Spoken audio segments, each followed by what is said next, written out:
Abdelali Mamoun est avec nous. Merci d'être là. On va prendre les dernières questions. Alors, monsieur Lima, moi, je suis très contente de vous écouter ce soir, parce qu'effectivement, ce matin, quand je vous ai entendu chez Apolline de Malherbe, j'étais un peu effrayée. Et là, je suis extrêmement rassurée. Je trouve que ce que vous dites est clair, net, précis, sans ambiguïté. Et je pense que c'est important de vous entendre parler, parce que moi, souvent ici, je parle avec mon ami Moundir et Gilles, qui sont tous les deux de confession musulmane. Et on se dispute souvent, justement, par rapport à la parole des imams aujourd'hui en France. Et moi, je parle souvent de l'imam Chalgoumi. Et là, à chaque fois, on me dit, non, mais lui, ça compte pas, lui, c'est un mauvais imam. Limite, lui, il est islamophobe. Ah, moi, j'ai dit ça? Non, eux deux. Ah non, j'ai pas dit que c'était un mauvais. Bah, non, vous dites que... Non, j'ai dit qu'il avait du mal à conjuguer le verbe être et avoir. C'est pas... Vous avez dit qu'il ne représentait pas les musulmans. En tout cas, qu'il ne représentait... Et moi, je voulais savoir... C'est vrai, il représente pas. Alors, pourquoi, donc, justement, pourquoi il y a une telle, haine envers cet imam, Chalgoumi? Pourquoi c'est un mauvais imam? Pourquoi à chaque fois, il vit sous protection policière, alors que normalement c'est une religion de paix? Pourquoi c'est à ce point-là compliqué quand on est, par exemple, dans la marche contre l'antisémitisme, quand on est un musulman et qu'on est caché parce qu'on a honte de dire qu'on est dans cette marche contre l'antisémitisme? Quels que soient les propos que pourrait tenir Chalgoumi, qu'il soit français ou... on va dire... C'est de l'humour, hein. Ou je sais quoi. Mais non, c'est pas de l'humour, c'est la réalité. C'est un homme qui ne sait pas parler français et qui, malheureusement, a été mis en avant et qui provoque une certaine frustration dans la composante musulmane, à qui on oblige,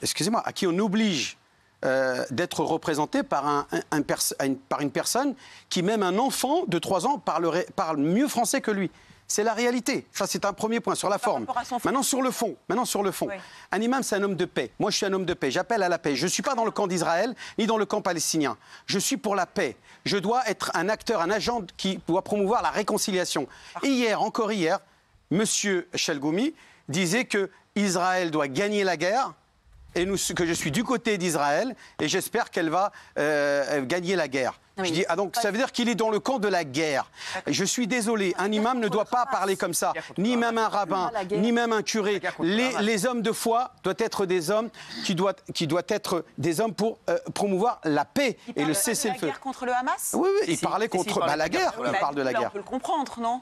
La guerre contre le Hamas, on est tous à vouloir la guerre contre le Hamas, on veut tous l'extermination du Hamas. Oui, bien sûr, mais est-ce qu'on le veut au détriment des populations palestiniennes? Ah, ça, je sais pas, ça vous... Bah oui, mais le problème, c'est ça. Il y a 11 000 morts, il y a des milliers de morts en tout cas des milliers de morts, ça c'est sûr. Vous pourrez pas me faire dire autre chose. Moi, je vois des vidéos qui sont atroces sur Internet, sont aussi atroces de ce qui s'est passé, voire même en nombre, puisqu'on parle de nombre. Quand même, hein. Attendez, le nombre est beaucoup plus important. Il n'y a aucun journaliste indépendant à Gaza, vous devez le savoir. Comment? Je dis, il n'y a aucun journaliste indépendant à Gaza. Mais pourquoi on n'ouvre pas les portes?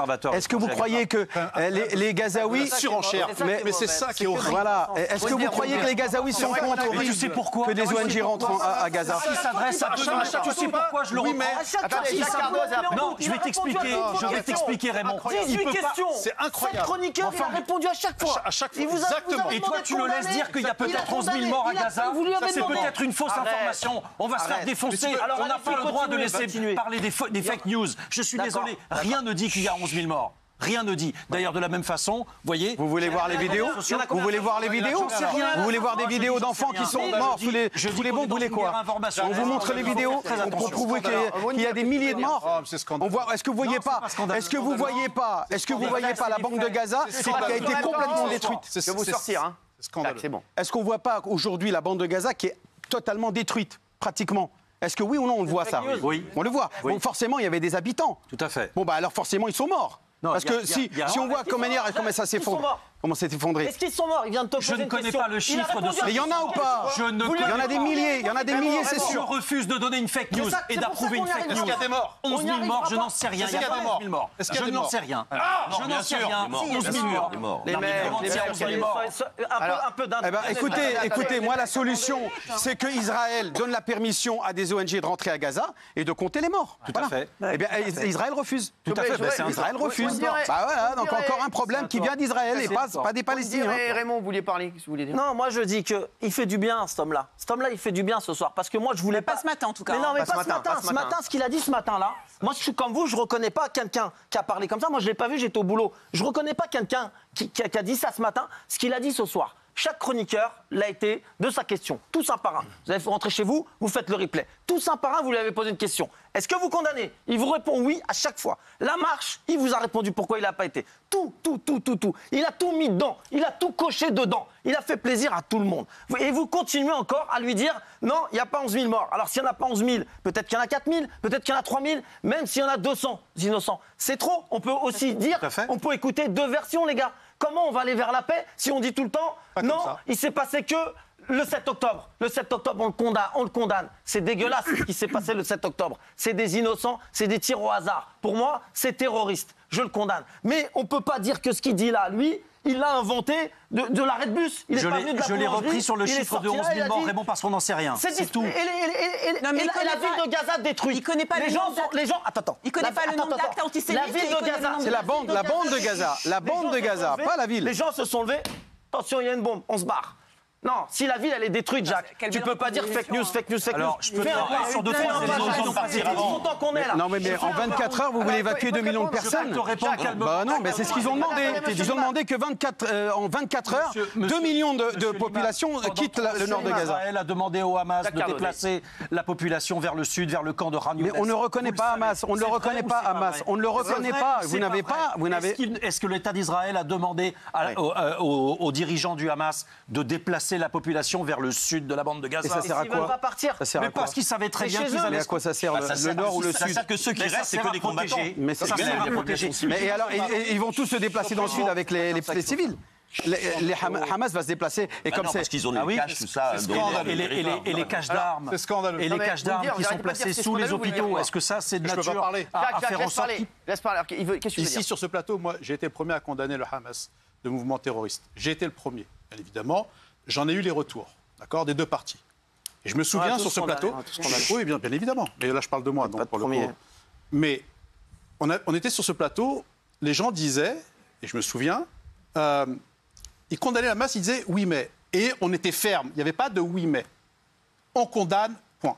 Là, ce qui se passe, et ce que vous êtes en train de faire avec l'imam, comme l'a souligné mon confrère, il a répondu à tout. Il ne peut pas faire mieux et vous dites oui, mais non, il n'y a pas de oui, mais. Non, mais il a condamné. Ce matin, c'était catastrophique. Alors attendez, il y a un mot en France qui s'appelle. C'est Madame de Malherbe qui me fait dire. Moi, je ne dis pas. Non, mais elle me fait dire. Oui, bien sûr. C'est elle qui me fait dire des choses. Alors, qui parle à ma place. Monsieur a eu rédemption. Monsieur l'imam a eu rédemption, il est en train de vous dire. Il a été décidé à l'arrivée.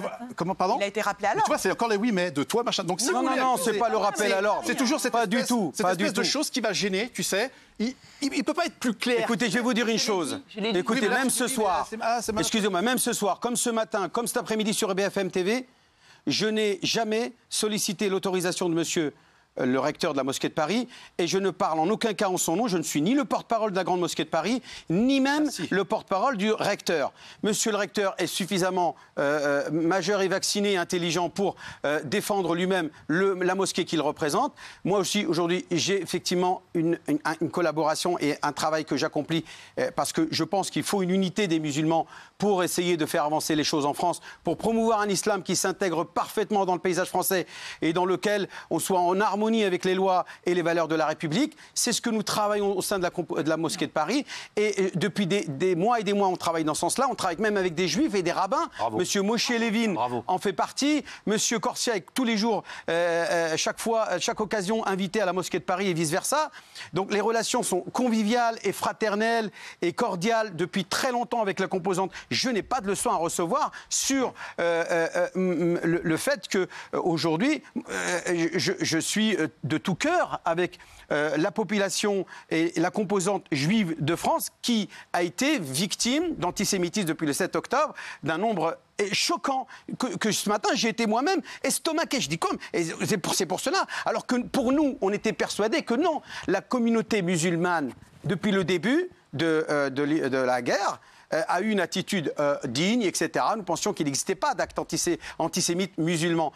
Et là, c'est pour cela qu'on me dit, si, il y a eu 1240. Donc, permettez-moi d'avoir quand même le droit de m'interroger sur à la fois qui est à l'origine de ces actes antisémites. Est-ce que ce sont des actes néo-nazis? Est-ce que ce sont des actes musulmans? J'ai demandé des détails. Jamais j'ai prononcé preuve ou doute. J'ai demandé des détails pour justement travailler justement le constat. Et voilà. Mais ça, les gens l'ont pas entendu. Vous l'avez entendu, mais pas. C'était hors antenne. Je voudrais qu'on remercie monsieur Abdelhadi Mamoun d'avoir été avec nous ce soir. Allez vous coucher là maintenant. Crevé. Non, ça. Je casse pas que je suis crevé. Non, mais là, c'est un truc de fou. Puis ce matin, je suis debout. Vous avez fait combien d'émissions aujourd'hui? 12. Hein? Vous avez fait combien d'émissions? 3. 3 en plus. 3 plus bon, des choses personnelles que j'ai dû faire dans la journée. C'est important de faire des choses. Oui, effectivement. Et donc depuis ce matin, je ne me suis pas reposé. Mais il fallait que je vienne sur votre plateau et merci en tout cas Cyril de m'avoir invité. C'est la première fois et je suis content d'être là avec toi aujourd'hui, avec plaisir. Et ça a été votre préféré quand même cette émission, non? Oui. Elle est beaucoup plus conviviale. En plus, il y a un public formidable. Merci d'avoir été là. Alors on va passer. C'est moi qui vous applaudis, messieurs, dames. Merci d'avoir été là.